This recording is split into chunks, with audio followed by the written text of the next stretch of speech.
Don't underestimate the aerodynamic qualities of a generic goblin noise. Yeah.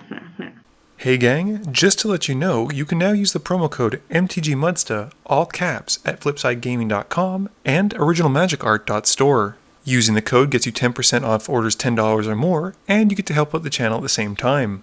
Happy Canadian Thanksgiving to all of my Canadian viewers. To celebrate this indulgent holiday, I'm bringing you not one, but two games smashed together.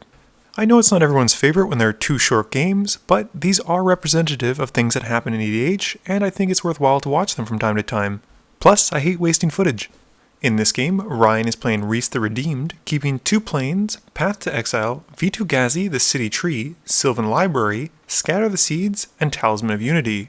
Bree is playing the original Isperia, keeping Angel of Sanctions, 2 planes, an island, Dig Through Time, Mystic Confluence, and Windborn Muse. Harry is playing the new Aminatou deck, keeping Serum Visions, Utter End, Island, Isolated Watchtower, Vampiric Tutor, Orzhov Guildgate, and Forge of Heroes. Lastly, Mike is playing his Kaseto deck and keeps Fabricate, Scavenging Ooze, Hunting Wilds, Vizier of Many Faces, Forest, Island, and Yavimaya Coast. Bree wins the die roll and starts us off. Bree plays and cracks Revolving Wilds in her main phase, finding a basic island. Harry plays a tapped Orzhov Guildgate and passes. Mike plays a Yavimaya Coast and passes. Ryan plays a Plains and drops his commander, Rhys the Redeemed. Bree plays a Plains and passes. Harry plays an island and casts Serum Vision. He draws a card and scries 2, putting 1 on top and 1 on bottom. Mike plays a Forest and we see a Scavenging Ooze. Ryan plays another Plains and casts Talisman of Unity. Moving to combat, he hits Bree for 1 with his commander. Bree plays a tapped Myriad Landscape and passes her turn. Harry plays an Orzhov Signet in his main phase before playing a Scoured Barrens and gains 1 life. Mike plays an island and he casts Kadama's Reach, passing to Ryan while he goes to search for his lands. Ryan plays Gahiji, the City Tree, and loses 1 life tapping his talisman to pay for the green in Sylvan Library. He swings Rhys at Harry for 1, and in his second main phase, casts an Intangible Virtue and passes to Bree. Bree plays a Foiled Plains, and drops a Windborn Muse and passes to Harry. Harry plays an Isolated Watchtower and passes. Mike plays a Forest for his land for turn, and paying 4, casts Hunting Wilds to go and find 2 forest cards, putting them onto the battlefield tapped. He grabs a Breeding Pool and a Forest and passes to Ryan. Ryan uses his library trigger and takes the full 8 to keep all 3. He then plays a Coalition Relic in his main phase and taps the rest of his mana to cast a Kadama's Reach, and he passes while he searches. Bree plays an island and casts Isperia. She passes, and at the end of Bree's turn, Harry activates his Watchtower as Mike has at least 2 more lands than he does. He scries the card to the bottom, and he reveals what I believe is an Enigma Sphinx. Harry draws for turn and uses his Watchtower again. He bottoms the card and reveals the next one, but I can't see it because of his hand sadly. Harry then plays an Orzhov Basilica and bounces his Watchtower back to hand. At the end of turn, Mike exiles Harry's Serum Visions with his Scavenging Ooze. Mike plays a Bant Panorama and he casts Skyshroud Claim, proving to the table that he will have the most mana this game. He then casts a Fabricate and goes to find a Scytheclaw, putting it to hand. Ryan uses his library trigger on his draw step, but keeps no extra cards. He plays a Forest, and then casts Mirari's Wake. Ryan then taps 3 lands and floats 1 white to cast Selvalla's Charge.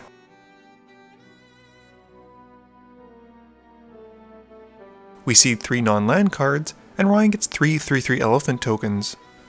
Ryan then casts Path to Exile on Bree's Windborn Muse, and Bree goes to find a land while Ryan passes. Bree plays an island and casts Battle Mastery onto Isperia. She swings Isperia at Ryan, and once Isperia connects, Bree names Desert of the Indomitable, which she knew that he'd just drawn. We shortcut the double strike naming, because Bree will just name the desert again, and this lets her go find 2 creatures with flying from her library. She grabs Wispmare and Silumgar Sorcerer, putting them to her hand. In her second main phase, Bree evokes Wispmare to blow up Ryan's Mirari's Wake and passes turn. Harry replays his Isolated Watchtower, and he casts his commander. He then upticks Aminatou, drawing a card and putting 1 from his hand back on top. Harry then activates the Watchtower, knowing fully well that a basic island is sitting there, and he gets to put it to the field. He then discards Pilgrim's Eye at the end of turn and passes. At the end of turn, Mike cracks his panorama to go and find an island, and then pays 1 green to exile Ryan's Mirari's Wake with his ooze.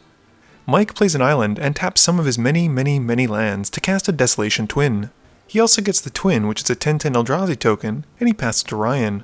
Ryan uses his library trigger once more and doesn't take any damage to keep any extra cards. He plays a new Benalia in his main phase, scrying 1 and bottoming it. Ryan then casts an Eldrazi Monument, and moving to combat, teaches Bree that payback isn't super nice as he swings his elephant tokens at her for 15. And at the end of Ryan's turn, Bree cracks her Myriad Landscape for 2 islands. Bree untaps and moves straight to combat, swinging Isperia at Mike. We shortcut again when Isperia connects, and Bree names Scytheclaw. Mike takes 6 commander damage, 3 from each hit, and Bree goes to find a Mindshrieker and Emrakul the Promised End. In her second main phase, Bree then casts a High Tide and resolves a Palinchron, which basically equates to her having access to infinite mana at this point. Since she just tutored for it, Bree then drops a Mindshrieker, and in one of the strangest combos I've ever seen, mills at all of her opponents for the win. Now on to round 2. In this game, we have Joe, who's playing his newly made Tuvasa the Sunlit deck, keeping Sphinx's Tutelage, Plains, Eidolon Blossoms, Mirari's Wake, Glacial Fortress, Battle Mastery, and a Sunpetal Grove. We have Anthony, who's come out to join us, playing his Gahiji deck, and he keeps a Forest, a Plains, Farseek, Tempt with Vengeance, Kadama's Reach, Boros Signet, and Kiki-Jiki. Adam is playing Derevi, and before you ask, no, it's not Evil Adam in New Jersey. This is the Adam who runs the YouTube channel Fox Nocturne, and you might remember him from an earlier game where he played his Ishkana deck. His opener has a Canopy Vista, a Brainstorm, a Rhystic Study, a Sakura Tribe Elder, an Island, and a Dig Through Time. Lastly, Dean, who's one of the co-owners of Platinum Star Games, which is where this game is being filmed at, is playing Nicol Bolas, and he keeps a Tainted Isle, a Rakdos Carnarium, Torment of Hailfire, Baral, Chief of Compliance, Karin's Temporal Sundering, Spawning Pool, and Clock Spinning. Dean wins the die roll, and he starts us off. Dean plays a Spawning Pool, which comes in tapped, and passes. Adam plays a tapped Canopy Vista, and he passes to Joe. Joe plays a Plains, and passes. Anthony plays a Forest, and he passes, and the guys make some introductions. Dean plays a Tainted Isle, which comes in untapped thanks to his Spawning Pool, and he passes. Adam plays a Forest, and he casts a Sakura Tribe Elder, passing to Joe. Joe plays a Sunpetal Grove, and we see a Hero of Iris before passing to Anthony. Anthony plays a Plains, and he casts a Boros Signet. Adam in response sacrifices his Elder, and he goes to grab an island. Dean floats a mana before bouncing his Tainted Isle back to his hand to play a Rakdos Carnarium. He discards Nicol Bolas the Deceiver, and he passes turn. Adam plays another island for his land for turn, and he casts my favorite, Rhystic Study. Joe draws for turn and plays a Glacial Fortress. He doesn't really want Adam to draw cards, and asks the table to do the same, so he simply passes. Anthony casts a Kadama's Reach, completely ignoring what Joe had suggested. Adam draws, while Anthony grabs a mountain for the field and a forest for his hand. He then plays the forest as his land for turn, and he passes while shuffling his library. Dean replays his Tainted Isle, and he casts a Gutter Snipe, making sure to pay the 1 extra to deny Adam the draw. Adam plays a Command Tower as his land for turn, and he passes to Joe. Joe also plays a Command Tower, and paying 4, one of which is for the Study tax, casts Tuvasa the Sunlit. Joe then moves to combat, and hits Adam for 2 with the hero. Anthony casts a Gruul Signet in his main phase, and Adam gets to draw a card. We then see Anthony cast Farseek, but this time pays the Study tax. He goes into his library and he grabs a tapped Stomping Ground, putting it to field, and passes. Dean draws for turn, but with no land to play, passes to Adam. At the end of Dean's turn, Adam activates Derevi's ability to bring the Bird Wizard in.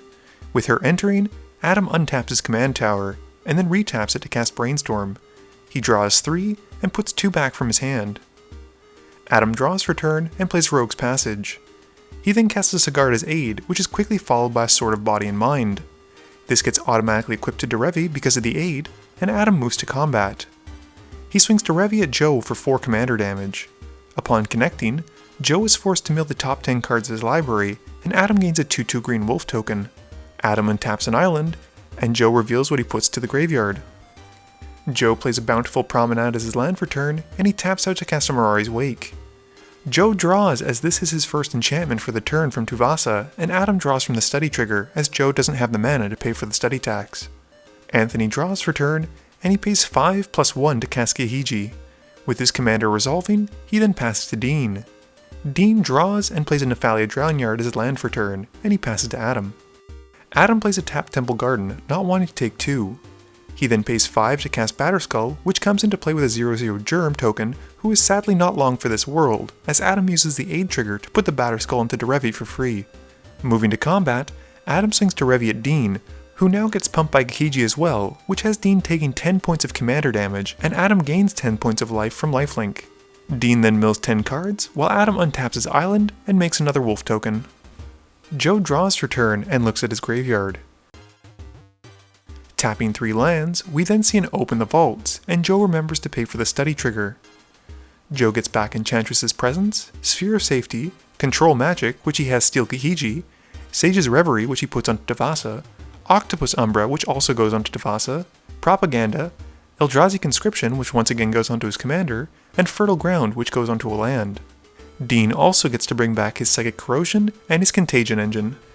Dean has the engine put the -1/-1 counters onto Adam's creatures. Joe realizes he also should draw from the Reverie hitting the field, and he does so. He then casts Battle Mastery, which, believe it or not, is the first enchantment he's actually cast this turn, so he draws from Tuvasa and the Presence. He then casts a Soul Ring, and uses the Soul Ring and the remaining white floating mana to cast an Oblivion Ring. He exiles one of Adam's Wolf tokens and draws from the Presence as it enters the field. Joe then plays Reliquary Tower and realizes he didn't pay for the Oblivion Ring, so Adam draws for the study. Joe then moves to combat, swinging Tuvasa at Adam, and the Octopus Umbra triggers, tapping Adam's only blocker. Adam flashes in Snapcaster Mage, but we quickly realize that Joe's Tuvasa also has Trample, and even with the block, Adam is taken out by an excessively large commander. Anthony draws for turn and casts Vivian's Invocation in his main phase. He looks at the top 7 cards and puts Eternal Witness onto the field, and is unable to kill anything of Joe's, so he takes out Dean's Gutter Snipe. He does this so at least he can say he's done something in this game, and he has the Eternal Witness trigger return Kodama's Reach to his hand, and he passes. Dean draws for turn, and Joe and Anthony mill 2. Dean then casts a Contagion Clasp, and puts the -1/-1 counter on Tuvasa. Joe draws for turn, and he plays a Canopy Vista. He casts Confiscate, which is the second time I've seen this spell in the last few months, having never seen it before.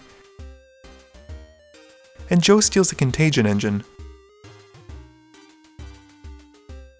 He then swings Tuvasa at Anthony, tapping Eternal Witness and taking him out of the game. Dean draws for turn, and knowing when he's done for, concedes to Joe. Game review time. So, like I normally do, we're only going to discuss the winning decks. In the case of the first game, I think a lot of it came down to the fact that Bree top deck high tied that last turn. Between that, the fact that she'd drawn Palinchron earlier on, and the critical amount of islands she had, she was able to easily generate infinite mana, which she was able to capitalize on after swinging with Isperia and finding an outlet to dump all that mana into. I honestly never had seen a Mind Trigger outside of a Phenax deck or a limited gameplay, so it was kinda cool to see as a win condition in her deck. For the second game, I think it was a bit more luck-based, as Joe was able to draw Open the Vaults after getting milled out by the Sword of Body and Mind. Obviously, had Adam attacked someone else, or if Joe had milled different cards, this would have been a very different game. I think the turning point was probably the Octopus Umbra and the Eldrazi Conscription, since between the two of them and the pump that Tuvasa gives herself, Joe's opponents were looking at almost lethal, even without the double strike. Please be sure to tune in every Monday and Thursday at 11 AM Eastern Standard Time for a guaranteed new video. You can also follow me on Twitter at MTGMudsta. You can find me on Facebook at facebook.com/MTGMudsta. And lastly, you can check me out when I stream at twitch.tv/MTGMudsta. This video is brought to you in support by my patrons. If you're looking for a way to help out the channel, please be sure to visit the link below. Thank you all for watching this video, and don't forget, friends are just opponents you haven't eliminated yet.